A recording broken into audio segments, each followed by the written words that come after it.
Objem dopravy sa zvýši a bude sa zvyšovať, to je trend, to je tendencia, ale koľko ho pustíme, teda Autopark zvýši tú dopravu. Ale samotné riešenie dopravy je koncipované tak, že verejná doprava, hromadná doprava, tá, ktorá nevyužíva alebo nechce ísť do Autoparku, nie je ničím ohrozená a samostatnými technickými riešeniami ako mimoúrovňovými vstupmi a výstupmi z parkovisk je riešené, čiže tam je to mimoúrovňové, sú riešené vstupy do parkovisk.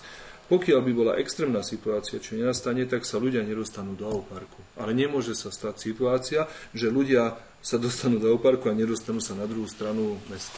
Čiže tieto pruhy sú zachované, sú dokonca rozširované a spôsob napojenia Autoparku je samostatným riešením riešený a ten môže byť ohrozený v extrémnych situáciách, ale zase na druhej strane si povedzme, toto nie je nejaký super alebo hypermarket, toto je integrovaná súčasť mesta, kde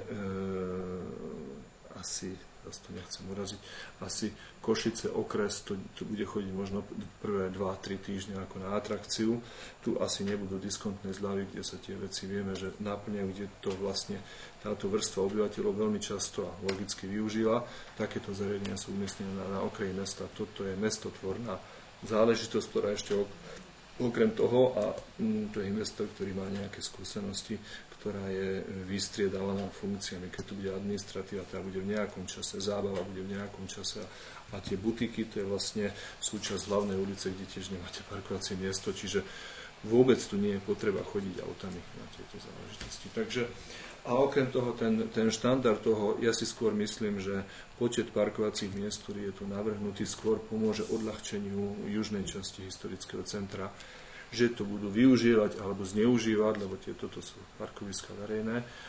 Skôr ľudia, ktorí by inde museli platiť, tak toto možno bude treba regulovať, ale nemyslím si, že to bude kapacita parkovacích miest taká, že to bude praskať vo švíkoch, lebo keby tomu aj tak bolo, tak dopláca na to ten samotný objekt investor.